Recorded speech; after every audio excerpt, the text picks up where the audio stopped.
Hello and welcome to another edition of Telescope Man. We're here tonight. I've got a lot of requests for folks asking me how I go about setting up my little ETX right here. This happens to be an ETX125 PE, and I'm going to explain both its operation to you. And if you happen to have a plain Jane ETX125, and again I'll explain the differences to you in a minute. If you happen to have one of those, I'm going to use this scope like it was a non-PE type scope. Okay, so that those of you that don't have this particular model but still have the 497 hand controller right here, okay? And how do you know it's a 497 hand controller? Well, it's got buttons on it with numbers, okay? That's one way to tell that you have a 497. Of course, it reports that when you turn it on. So the first thing it's going to give you is the version number of the software that happens to be in here, and you can tell from that it is a 497 hand controller. But the key difference is the 494 does not, and then the regular little right ascension declination control that comes with some of these scopes that haven't been upgraded does not have this keypad. It'll have some direction controls, but it won't have the keypad. So this demonstration tonight is going to be for those of you that happen to have a Meade scope with the 497 controller on it. I'm going to try to broaden the base of the explanation by trying to include several different types. I'm going to try to include like this LX90 that's behind me over here, because it uses the exact same hand controller as this little ETX125. It's exactly the same. Now, if that hand controller on that bigger LX90 ever died, I could switch this one to it and use this one, but I would have to retrain the LX90 with this hand controller to reteach it the training for the gear backlash that this contains already for the little ETX125 here. When you do a training, it puts those parameters inside this device, and that device is kind of married to the scope that it's attached to. So if you ever move these around between scopes, you're going to have to retrain it again and do a calibrate motors before you do it. So and then train it, and then it'll be okay with the scope that you have it plugged into. So with that kind of an introduction, let's start at the beginning.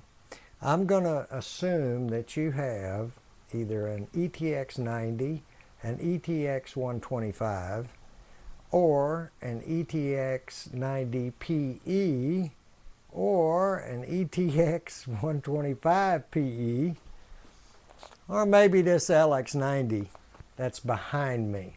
Now, if you happen to be using an LX200, it's got a different hand controller. Some of these commands are different between the Auto Star 2 hand controller and the 497. So some of this won't fit your scope. If it happens to be an LX90 and you've got an Auto Star 2, or that brand new one there that has the astronomer inside that talks to you, if you got one of those, then this is not going to fit you entirely. But some of the techniques that I use when I go set up, those are applicable for a broad range of go-to scopes.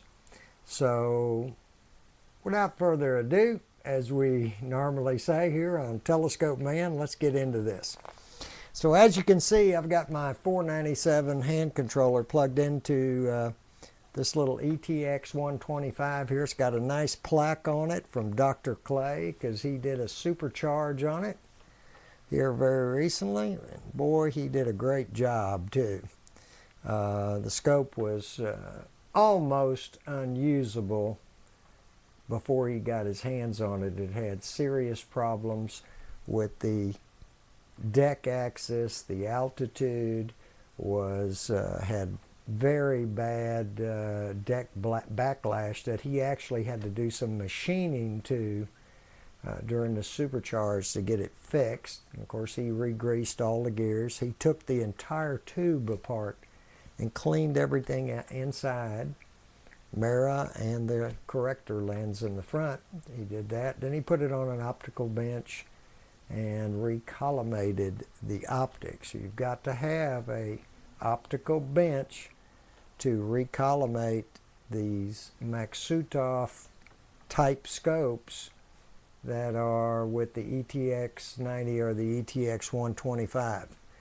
Do not take them apart and try to fool with them, because you will not be able to collimate it unless you know somebody that has a optical bench. All right, so I've turned the scope on. Now you must know that previously we've done a drive training on this scope. The scope has been trained. Okay, it's also had a calibrate sensors.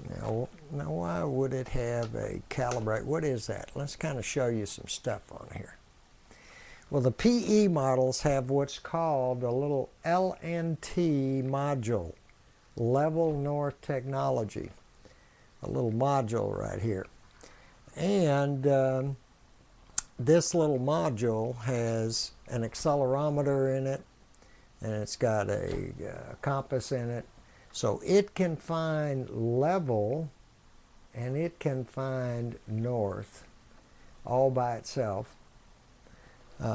Without you doing anything to it.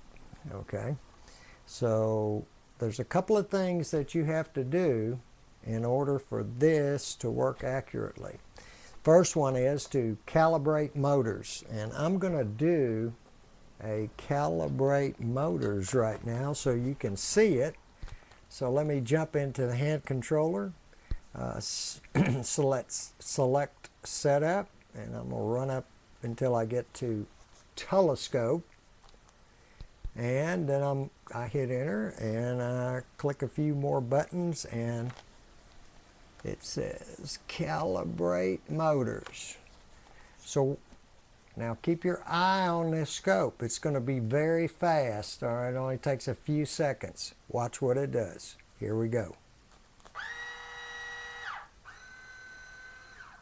Okay, it made a slight motion, you know, to the right, and then it made a slight motion up. What it was doing was testing the current that's coming from this separate power pack right here that I'm running the scope off of. It was testing it and testing the motors and kind of getting those two things in sync. The very first thing I do every time I take a goto scope out, whether it's this one or whether it's the LX90, is I do a calibrate motors the first thing when I turn it on. And that just gets the motors and the power supply into sync. You should always use a separate 12-volt power supply like I've got here, and not the internal batteries. This thing goes crazy when the battery voltage drops below about 60%. And it'll start giving you very weird errors, okay, that nobody can diagnose. And that's why we always say, are you using a separate well-charged power source, or are you using the little AAA batteries that go in the bottom of this? Because when they drop in voltage, this goes crazy, all right? And basically, I've never put batteries inside this scope. You leave those batteries in there, you take a chance they're going to leak. And when they leak, they're going to leak all over the circuits inside, and your scope will be ruined forever, okay? Don't use the internal batteries. Get out there and buy yourself a $39, $49 car starter battery with the clamps on it. You know what I'm talking about? Your car dies out, and there's this little battery pack you can hook up to the car battery and get your car started. Most of those have a 12-volt cigarette lighter style plug on them, and you get yourself a special cable with that type of plug on it, okay? Special cable down here with that kind of plug on it, and plug it into the power pack, and then plug it into the control panel on the scope. Another caution to all of you is never ever unplug cables. This cable, any cable, with the scope turned on.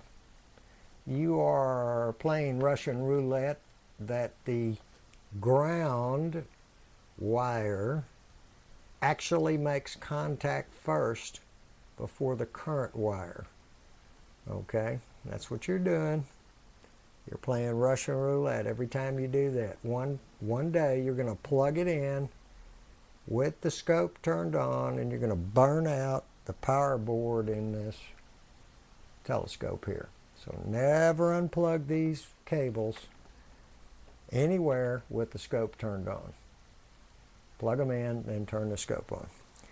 All right, so we've done a calibrate motor. So let's pretend I am going to use this scope tonight. Okay, I'm going to use this ETX125 PE that has this automatic alignment on it. First thing I'm going to do is I'm going to put this control panel roughly facing west. Roughly. I'm not going to get out of compass. I'm just going to see where the sun went down and kind of make this control panel be pointed toward the west. All right. Then I'm going to rotate this scope all the way gently over to the hard stop. All right. And there's two instructions I've seen from Meade. One of them is that's the home position at the hard stop. The other one is with the deck axis over the control panel, all right, which is slightly clockwise from there. I'm not that picky about it. There's a bunch of play in this scope when it rotates, okay? So you don't have to be that accurate with a 125. Turn it to the hard stop, and you know, or almost to the hard stop. See, I haven't quite gotten to the hard stop, and that's good enough. I've never had it run completely around and around and around to the other hard stop and jam up. Never has happened, okay? Never. So just get it right there by the hard stop, or almost by the hard stop. You'll be okay. So at that point, if you're going to do an automatic alignment with this thing, make sure that your azimuth is tightened down, but not too tight, you'll break it. And also your altitude knob is hand tight, but not too tight, or you'll break the knob off the screw that it's molded into. All right, there's a fix for that, but then you got to go out there and try to figure out how to fix it. There is a fix for it. All right, so the next thing we're going to do is we're going to select Setup, Align. It's going to give me a few choices, you know, Easy Align, 1-star, 2-star, or in this case, Automatic. All right, so I'm going to choose Automatic. I'm going to hit Enter. All right, it's telling me to put it in the home position. Well, I already did that. All right, it says put it in the home position. I did that already. There it is. Notice the scope is not level. It's kind of pointed up. I didn't check the level of this base. I didn't get a bubble level and check that this tripod was level. I didn't do that either. Now normally when I set up outside and I'm not sure of the floor or anything, I'll go ahead and check the level. But I'm probably being overly cautious. You really don't have to with these PE scopes. Now, certainly if the scope was on a hill or something and obviously way out of a line, I would try to eyeball it and get it kind of level. All right, but don't fuss over that. So I'm in the home position. I hit enter again, and now this scope is going to try to level itself all by itself, and there it goes. So it's finding its own level. It's going to do a little dance here for a few minutes, so just keep your eye on it and see what it does. Now it's turning. By the way, north is that way. So it's going to spin around here. I didn't even bother setting it up with the control panel to the west, okay? I didn't do that. Control panel is pointing roughly south right now, okay? Roughly south right now. I didn't even do that. But it's just good form that when you do physically set it up, set the control panel to the west, you'll find that the scope in the home position is kind of pointing west, kind of, and it won't have to travel very far to get over to north. See, right this time it had to go 180 degrees to get there. Didn't make any difference, but I just like to do it the other way. And now it is re-leveling itself once it got on the other side of the slough, and it's checking its level, and it's checking the tilt of the scope. Now it's doing a little more checking on tilt over this way.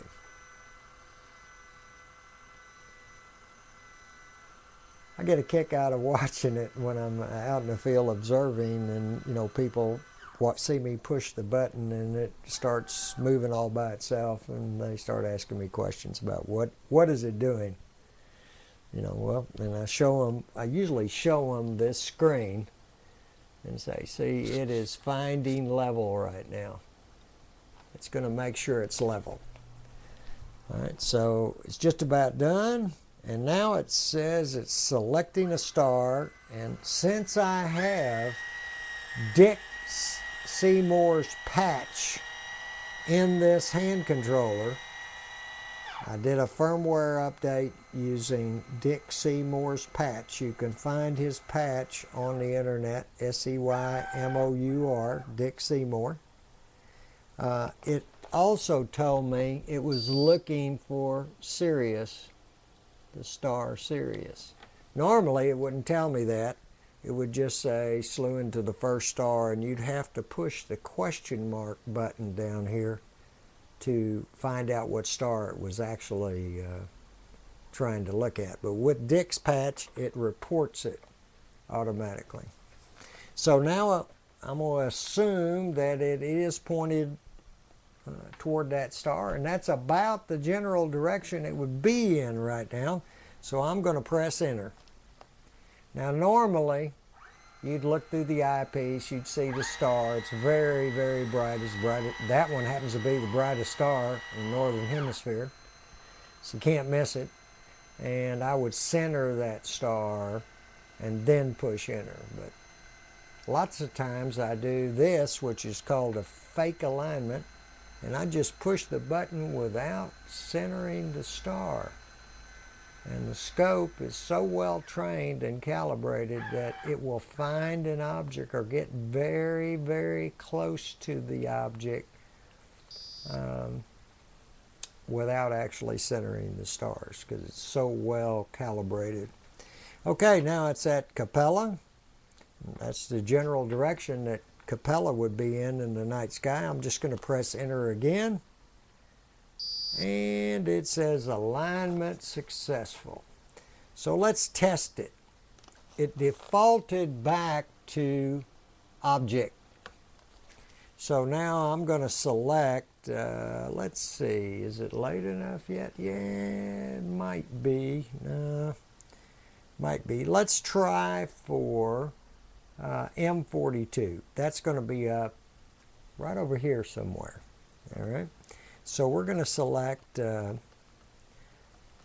deep sky object, and then we're going to select a messier object, and we're going to type in 42. 42. That's the number of the Great Orion Nebula, the Messier number. I'm going to hit enter. Here's what confuses a lot of beginners. They'll hit enter and it says Messier 42 and nothing happens. And they look at this and they look at that. They look at this again and they hit enter again. Nothing happens. You got to press the goto key. And once you press the goto key, it slews over to M42, which is the Orion Nebula. And there it goes, and it appears to be headed in the right direction. And pretty close to where it's supposed to be. All right. Pretty close. Now, if it's not exactly there, when I do a fake alignment, if it's not exactly in there, I've got a TelRad. You notice this big old thing on the top of it. I hate this finder scope that comes with the ETX. I hate it. Okay? It's covered up right now. I never use it. All right? I mounted a regular TelRad specifically to do alignment and to possibly use a star hop with, okay? So I just stuck a regular TelRad on top of it. So I use this big red dot finder instead of this, they call it a smart finder. I call it a dumb finder, all right? The smart finder, instead of that, which I never use, okay? I mounted a different red dot finder on it. So if I find that the fake alignment didn't quite get me there, on the very first object, I will manually center it using these buttons, up, down, left, right, all right? On the hand controller, these 4 left, right, up, down buttons, see them right there, okay? All right. And another little trick, if you'll press a number, the bigger the number, the faster the scope will slew. Okay, so if I press the number, I usually use a 5 or a 6, all right? So if I press the number 5 and I hit the right, you guys probably can't see it moving because it's moving so slow. I can see it here. Now let's press the number 9 and do that again. See, much faster. So the little numbers control how fast you can turn it left, right, up, or down. And let's go up, see? So very fast at number 9. 5 is a much better number to use to try to center something because it doesn't flash by the eyepiece when you're looking there. It moves across kind of slow, all right? So 5 or 6 would be my recommendation for centering objects, okay? So we have found Messier 42 with this scope, and that is typically how I would set this scope up at night for a star party or for a public observing event. We set up during the daytime. I hate to get to a star party and it be dark outside already. I like to get there before dark, set up, hour before dark. Set up, let the scope climb it to the temperature, give it an hour to temperature adjust. It's got a mirror in there. It's got to adjust a little bit for better viewing. So I get all set up, and when the sun is kind of down around the horizon, I'll execute a fake alignment just like I did. I can't see any stars yet. There's no stars up, and I just push the buttons. Then when the very first star pops out, not a planet, don't do this with a planet, okay?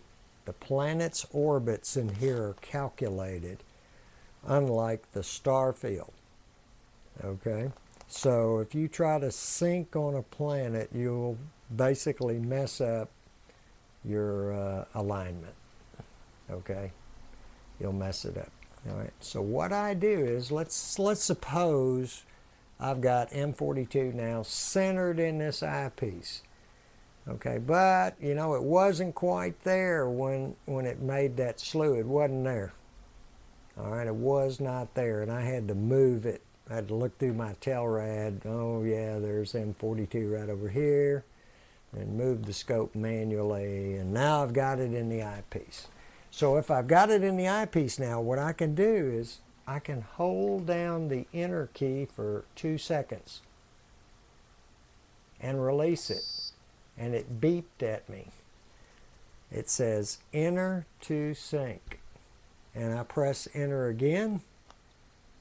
And now it has synchronized on M42. Synchronized on there. So that will refine the alignment in this part of the sky. Okay, in this part of the sky, it's going to refine the alignment. It's not going to refine the alignment back this way, or over here, or over there. This part of the sky. So, if you plan your observing events, you know, from left to right, or you know, low to high, or however you want to do it, you can sync your way across the sky using this technique. All right, so I'm good here. So, you know, maybe next I'll move to Rigel, a little bit further west. All right, and I'll sync on that. Well, that gets me good over here. And then I move to something else. Sync on that. And I can actually work my way around the sky, syncing on objects in that part of the sky. And then I'm pretty accurate there. But this requires you to know what's up there and what you want to view that night. So y'all have always heard me talking about the software program RTGUI at rtgui.com. Let me say that slower. Go to rtgui.com and download the free software there and install it on your machine. And it will print you an observing list, okay, that shows everything that's up there. Select a few items that you think you'd like to see, then refer to a star chart and figure out how you can look at them in order. All right, in order. Just got to plan 15-20 minutes before you go outside. All right, and then you'll have a list of objects to look at. So for a PE model with this little LNT module, it's great. And I know some of you are saying, well, does it have a GPS in it? No. And personally, I wouldn't give you $20 for the GPS that are inside telescopes, but that's just me. If you move around a lot, you'll appreciate a GPS. But the only entries I have to make with this, it has a clock in there already. It does have a clock, so it keeps time and date already. It does not keep site. It will only keep the last site that you were at. So, you know, if I'm always observing right here, it's going to always remember right here. If we move to a school across the Metroplex in Dallas, we move somewhere else, and if it's more than about 15 miles, 20 miles, if it's more than, then I will find out the zip code of the school that we're going to. That's all I need to know, the zip code. And I can change the site in here. That's my only change I have to make, is what's the zip code where we are. And I enter the zip code, and now the scope knows it's in a different spot. So a lot of times I'm up and running and I'm observing my first object while the guys with GPSs in their mounts are waiting for it to get a satellite lock. All right. So that's why I'm not for a GPS. Their only advantage is if you move great distances all the time, and it knows the time and the date and the site once you get there. But you got to wait for the satellite links, and sometimes there might be something blocking you. Might be some trees or buildings or something where you're at that block the signal, and it'll take a long time to get a lock. So anyway, it's a great little scope. If you can find ETX90, the 90 works exactly, the 90 PE works exactly the way I just showed you, all right, without any change. It works the same way. If you can find a 90 or a 125, they're very portable, very easy to carry around out into the field. I can actually pick this whole thing up and walk outside with it. All right, walk outside with the whole thing, just pick it up. Set up in just a very few minutes. So they're very neat little scopes, and I did have a 90 before this, but I upgraded to the 125. I just wanted a little bit more aperture than the 90. Okay, so I traded up to a 125. But it's about the right size for public observing school events. I can set it up like, what's really cool is I can set it up like this with the tripod legs all the way down, and little kids can walk up and look directly into the eyepiece. Let me turn it off and I'll kind of show you that a little bit. Okay, so here's the eyepiece right here.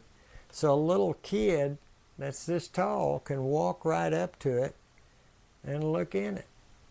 That's really neat. You don't have to worry about step ladders. I bring one anyway, okay, a little two-step ladder.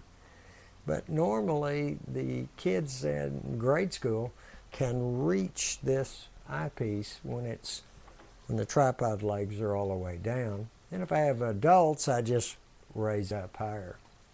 And it's very convenient. That's the neat thing about Maksutov and Schmidt Cassegrains, like this LX90, is that the eyepiece remains in a comfortable position regardless of where it's pointed. So let me give you an example of that.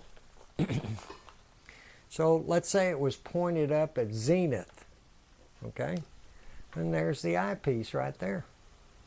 And now we've got an object that just came over the horizon. And there's the eyepiece right there. See, it only moved a few inches up or down. Now, of course, it's going to spiral around, to the other side, but those of you that have equatorial mounts know that eyepiece can wind up, underneath the telescope pointed toward the ground, and you're going to need to rotate the tube around with some special rings in order to get the eyepiece back where it belongs, so that you can look through it comfortably. But these type of scopes, in alt as position, this is alt as, azimuth, altitude and azimuth, up and down, left and right, okay, in that configuration are very friendly as far as eyepiece placement goes. The eyepiece is always in a very neat spot and easy to get to. Okay, so let's change up a minute, and now we're going to pretend that it is not a PE model with this LNT module on it. It's a standard ETX90 or a standard ETX125, but it does have the 497 controller. All right, it does have that, but it doesn't have this little module. We're going to have to do a couple of other things that are a little bit different. Again, you're going to have to rotate it around to the home position. All right, all the way around to the home position. And then again back to where the deck is. You know, the deck knob is over the control panel. That's one way I've read that Meade wants it. And the other way is all the way to the hard stop. Okay? But either way, again, this is not going to make that much difference, even with the regular one. You want your control panel to be pointed west for sure with the standard models. Okay? So let's pretend that control panel is pointed west right now. All right? It's going to want me to, in that case, the hard stop would probably be right about there. If this was west, this way, was west, that hard stop on those is in a different position. It's in a different place than it is on the PE model. And when you turn it to the hard stop, it's going to be about right like that.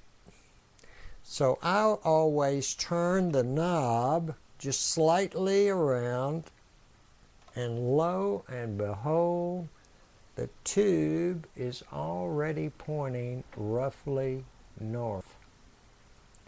Okay, so that's the second step. This tube has to be pointed north, roughly. And the closer you get it to true north, the closer the two alignment stars will be. But don't spend a whole lot of time doing that. Just get a compass, get it lined up as close as you can to true north. Don't forget your magnetic deviation. The deviation here is about 4 degrees. All right, so you're not going to be exactly pointed in exactly where the compass needle is pointed. Where I live, it's 4 degrees west. So I would just estimate a little bit there and move it 4 degrees west. All right. Then I'd be pretty close to true north. Don't spend a lot of time with that, because once you center the two stars, the initial north position in Alt-Az mode doesn't make any difference.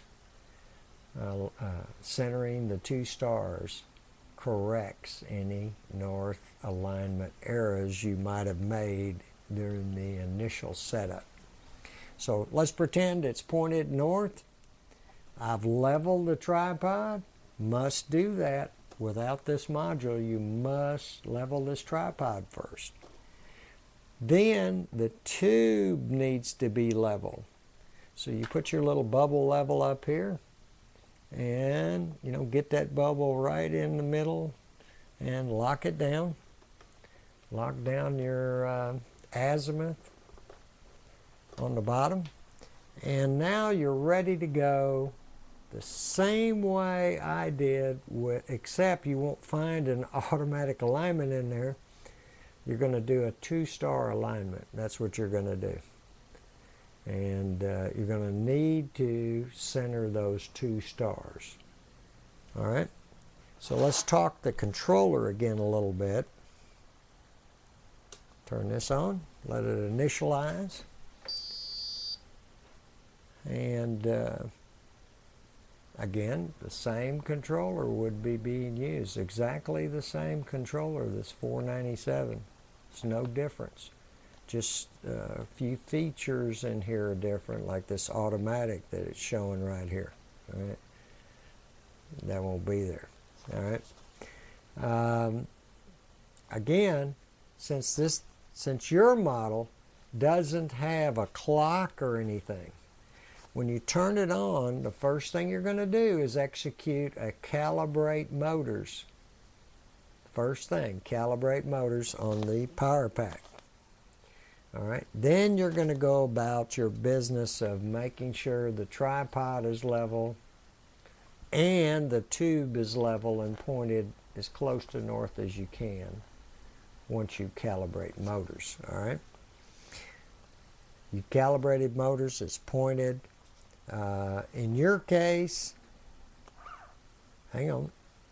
In your case, I would just select a 2-star alignment like shown there, and I would hit enter, and again it warns me, you know, are you in the home position? Well, yeah, I'm in the home position. Hit enter again, and it's now given me a selection of stars to pick. A selection. So guess what? You can't align this unless you can pick out a couple of stars in the night sky by name. All right. These stars in here are always the brightest ones in the sky. It will never pick a real dim star. They're always the brightest ones. You just need to have a star map there, and you need to be able to identify 2 stars that are fairly widely separated, because the scope's not going to do it for you. You've got to do it. So tonight I would, you know, pick the same 2 that we saw, which was Sirius and Capella. All right. So let's run down through here. We're going to run down through these stars until we get to, if you hold down the down arrow key or the up arrow key, scroll key at the bottom, it goes through the stars pretty fast. Okay, goes through them pretty fast. So the first star we're going to try to get is Sirius, and there it is, and I hit enter, and there we go. Now notice it's going to spin all the way around there. It's going to make a slew all the way around and come back over here, because it knows that the hard stop is the other direction. So it won't try to just come over this way. It'll run into the hard. It knows that. So it's going to go all the way around, so it will not hit the hard stop. And just give it a minute. It'll swing around.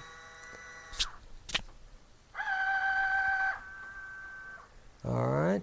And if you'll remember, it thought north was this way. Okay, we didn't actually set it up in the north, and that is about the position in the sky that Sirius would be, where it's pointed at right now. All right, and then we're going to go to hit enter, center it. Let me kind of show you this a little close up here. See, it says center Sirius and press enter. So I could be centering it right now. Left, right, up, down, center it. Yeah, there it is. It's in the middle. All right, and I'd hit enter. And then it comes up and wants me to select another star. So again, I'm going to select another bright star. This time I'm going to select Betelgeuse, because Orion is up and I know Betelgeuse is real bright, can be easily seen. Okay, so here it goes to Betelgeuse, which is not that far away. See? probably not the best two alignment stars to use, but because they're a little too close together, but should work okay. And it's found it, and I would have to center it, and there it goes, and it says alignment successful again. So that's really all there is to it. Now I want to remind you, this is the brains of these scopes. There's some circuits inside of this bottom of this base, but the actual computer is right here. All right, this is the computer. It's not in here. Same goes for the LX90. It's in here. It's not in the base of that scope, but there are circuit boards in there that you can blow circuits on, all right, inside. Meanwhile, on the LX200, the hand controller there is simply a dumb terminal. All right, it's a dumb terminal. That's all it is. The brains are in the base of the scope in the case of LX200. All right, it's a little bit different. All right. Well, with that said, let me give you a hint or two for training the drives. Very important function of any goto scope is to train the drives, and what you're doing there is you are teaching the computer how much backlash these gears have inside this telescope so that it can correct for the backlash in the gears. You must train a goto scope. All right, it's got to be trained. All right. In the case of the 497 hand controller, you've got to train it, or you could experience what we call rubber banding. And what that is you execute a goto to an object, and you're looking in the eyepiece, and there comes the object, and it goes backwards.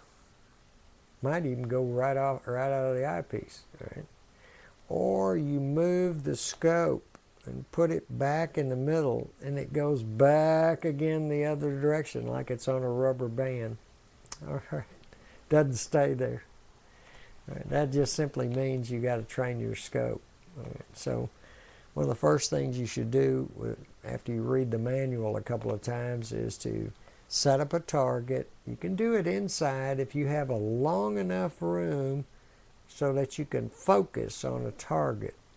All right, you can do it inside the house. I have a long enough path here down the hall and in through the kitchen that I can get a post-it note and I can draw a little dot on it for a target, and I can stick it up on the wall, the very furthest wall, and I can use that as a target to train the drives. Now, if you don't have a room that's long enough and you can't come to focus inside the house, then you're going to have to take it out in the backyard and do the same thing on a tree.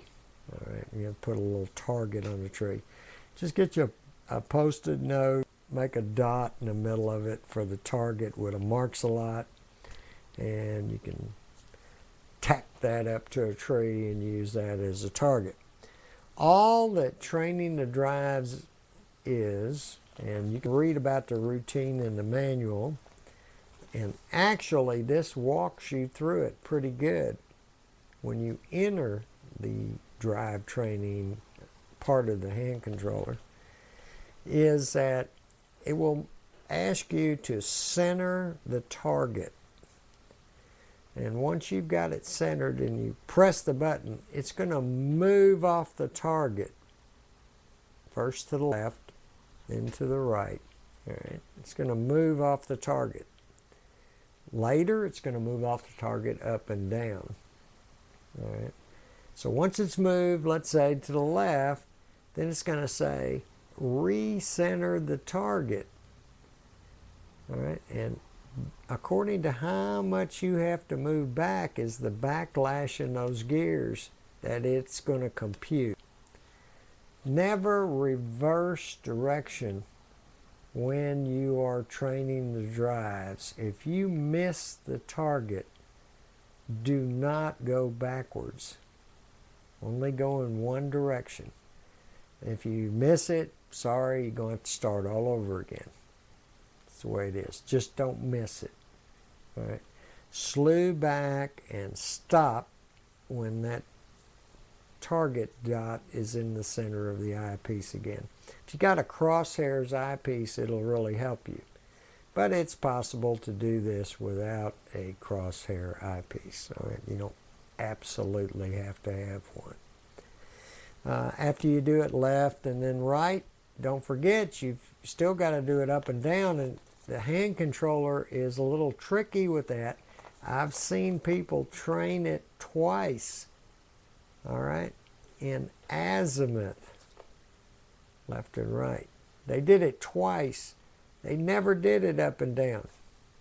All right, so look at your hand controller and make sure that now, you're finished with azimuth left. You did it from the left and then you did it from the right. Now go in there and change it to altitude so you can do it up and down. All right. I've seen lots of people only train in one direction, but they do it twice. All right. Make sure you do left, right, and then up and down when you train the drives. And it's very good technique to calibrate the motors and train the drives with the same power pack that you're going to use at night outside. The exact same one. So again, if you're going to train the drives, what's the first thing you do when you turn it on? I'm going to train drives today. Well, we're going to calibrate the motors first. We're going to run that routine, and then we're going to train the drives. All right. Calibrate motors first. In the case of some odds and ends here, in the case of a PE model with the LNT module on it, periodically you've got to calibrate sensors. Okay, you got to calibrate sensors. It's just another routine in the hand controller, especially for the scopes that have this module on it. And that routine does two things. The first thing it does is it lines up this module to match the optical axis of the telescope. So they're both pointed in the same direction electronically. Doesn't actually move anything, it just calculates it, all right, and stores it in here. So it lines up this module with the optical axis of the telescope, so they're both pointed in the right direction. The second thing it does is it calculates the magnetic deviation of that site. So it does two things. This enables the module to put the two alignment stars closer than they would be without a calibrate sensors. Closer. Notice I didn't say perfect. All right. It's still not going to be perfect. You may have to move the scope a little bit to get the first and second alignment star in there, but it will make it closer to the star. And if you've done a very good drive training, especially with these LNT models, you've done a very good drive training, calibrate sensors, very good calibrate sensors, which is done on the star Polaris. Very similar to training a drive, except now it's going to use a star, the North Star Polaris, to calibrate the sensors. It's a very similar routine to training the drives. If you've done all that very accurately, more than likely your two alignment stars from then on will be within the field of view of a 26 millimeter eyepiece. All right. Within the field of view of a 26 millimeter eyepiece. Maybe. Okay. So I encourage you to do those routines. And if you have an LNT model ETX90, ETX125, or this LX90, you need to do a calibrate sensors about once every 4 or 5 times that you take the scope out. So let's say at least 6 months. About once every 6 months you need to recalibrate the sensors. All right? Why? Because for one thing, the magnetic field of the Earth changes enough in that period of time that it will make the 2 alignment stars be off. So your magnetic deviation might have changed a quarter of a degree or half a degree during a 6-month time span. Here it's changing about a half a degree once a year where I live. All right. And it's actually getting closer. It's actually going back the other way now. It's getting closer to being exactly at the magnetic being exactly the same as the true, actual true north. So it's headed back the other way. So these numbers change. The Earth's magnetic field changes. So you need to do a calibrate sensors periodically just to get it back in line with the current magnetic field of the Earth. All right. So with that said, I hope that helps some of you that have goto scopes. One more caution again.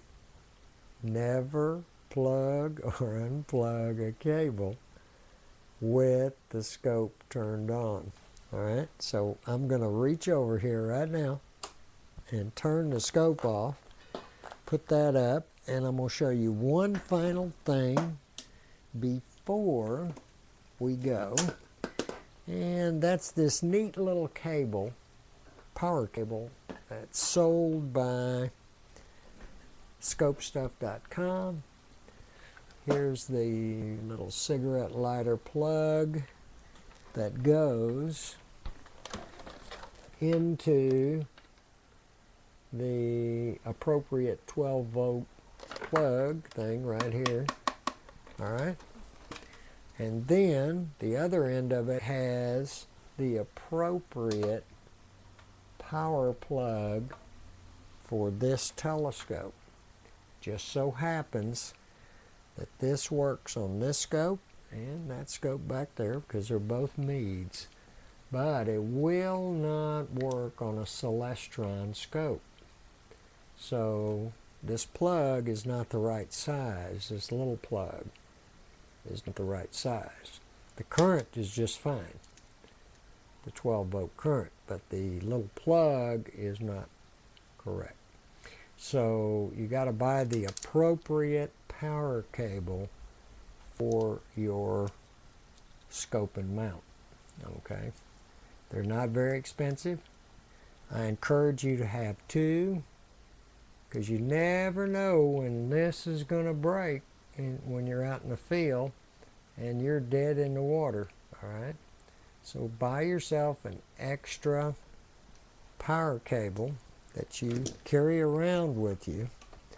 And then another neat thing that ScopeStuff.com sells is this cable. If you'll notice, it's real flexible. The Mead cable is like it's on a piece of steel. I mean, it's so tight and so close to the scope, you can't, and it puts a lot of pressure on these plug-ins because the cable's so tight. I've had 2 Mead cables fail for no reason whatsoever, all right? None. I've had this Scope Stuff cable now for about 3 years, all right, with no problems at all. It's much more, it's much stronger built than the Mead cable, and it's much longer and much more flexible. All right, so go to scopestuff.com and buy yourself a couple of appropriate, the right ones for this hand controller, 497 hand controller, ETX LX90. This cable will work on that scope too. All right, for this, a lot longer. Doesn't put any pressure on this control panel right here. All right, it's not pulling on it real hard, you know. It's very, very nice, very loose. And I can walk around a little bit with the hand controller away from the telescope if I need to. Okay. How do you attach it? Well, I've always done Velcro. See the Velcro that I stuck on the back of that case? And there's some on the legs. I put one on each leg, so no matter where I am, I can just stick it on the leg and it stays. Okay, I can be on wherever I am, it doesn't matter. I just stick it on the leg and it stays. So buy yourself some commercial Velcro, and let me show you that. I got this at a auto parts store. Okay, and this is a commercial type Velcro. All right, real heavy duty. The stick on the back, the stuff that sticks, is real heavy duty.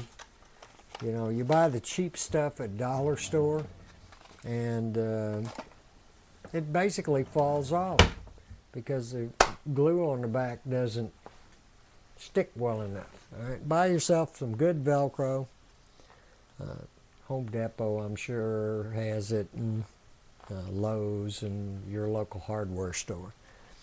Good Velcro, and put it on your legs and on the back of the hand controller, and then you got a spot to put your hand controller basically instantly. All right, don't hang it off the scope, you know, just dangling in midair. Again, that puts a lot of pressure on the connections. All right, be sure you treat it gently and don't drop the hand controller. That's the brains of the scope. It'd be like you dropping your laptop. All right, so without further ado, I'd like to wish you clear skies. Call this one a take, and I sure hope that this has helped you with your astronomy hobby. And remember, keep looking up to see the greatest show on Earth every night right over your head.